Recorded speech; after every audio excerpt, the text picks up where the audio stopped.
Okay, using PBB Collab, Celebrity Edition as an example. So, halimbawang may criticize yung isang tao, kagaya ko, about dun sa certain housemate na pinapakita niya o nakikita dun sa sa loob ng bahay ni Kuya, hindi nakangahulugan na kilala mo na yung tao. Ako, based lang ako doon sa nakikita ko. Ikaw ba naman i-badmouth mo yung babae? Sasabihin mong hindi ka sanay doon sa mga ganun? Sasabihin mo nagising ka? At sasabihin mo na ayaw mo magkaroon ng best friend na lalaki yung girlfriend mo if ever magkakaroon ka? Why? For me, that's a red flag. Masyado kang controlling sa babae. And then, pagbibintangan mo si okay, fine. Kasi si Michael Sager yon. Alam mong celebrity, kilala mo. Paano yung mga lalaking hindi mo kilala? Naakala mo lang ikaw yung may gentleman attitude. So, hindi porket binas ka, based doon sa nakikita nila sa loob ng PBB house, yung ka na in general. No? So, yun yung nangyayari. Kasi ang first impression dito kay Dustin Yu, okay, green flag. Especially nung nandun si Ivana. Nung nandun si Ivana, green flag. Remember, Ivana stayed from March 9 yung start hanggang March 15, which is a Saturday. So, March 9 is a Sunday, lumabas si Ivana ng Saturday. Bianca entered the house Tuesday or Thursday. After that, paglabas ni Ivana, si Bianca na yung pumasok. And sinasabi nilang crush niya si Kira.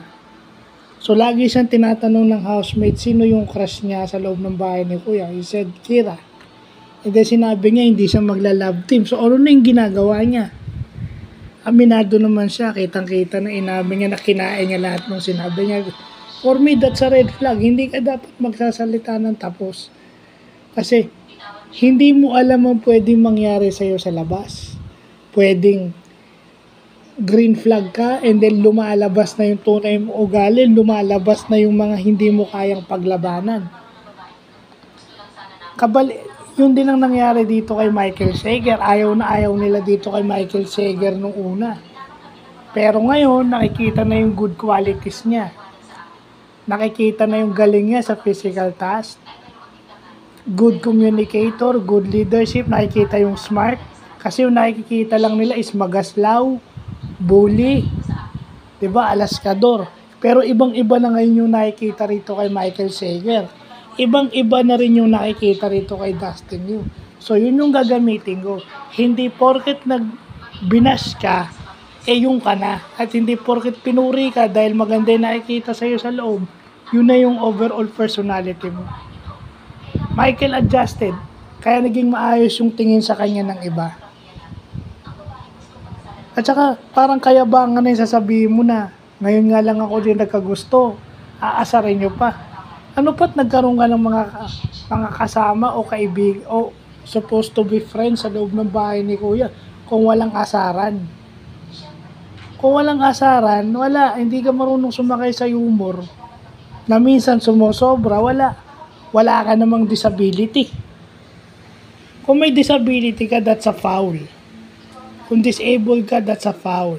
Foul yun. Pero kung wala, minsan dapat pababayaan mo na lang. Kasi itong mga fans, lagi binibida, hindi nyo naman kilala si iba siya sa labas at iba siya sa loob ng bahay ni Kuya. I'm only talking yung pinapakita nila sa loob. Hindi ko pinapakailaman yung sa labas. Kasi hindi naman nila pwedeng gawing pantapal o pantakip yung ginagawa nila sa labas sa ginagawa nila sa loob. Siguro, kaya nga nila pinagtatanggol itong si Dustin Yu dahil kinilig sila dun kay Ivana at saka dun kay Bianca.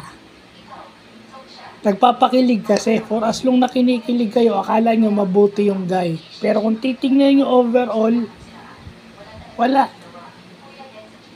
Yung kay Ivana okay pa kung nahihiya ka, pero yung rule niya kay Bianca, parang yun na yung red flag. So, yun lang po.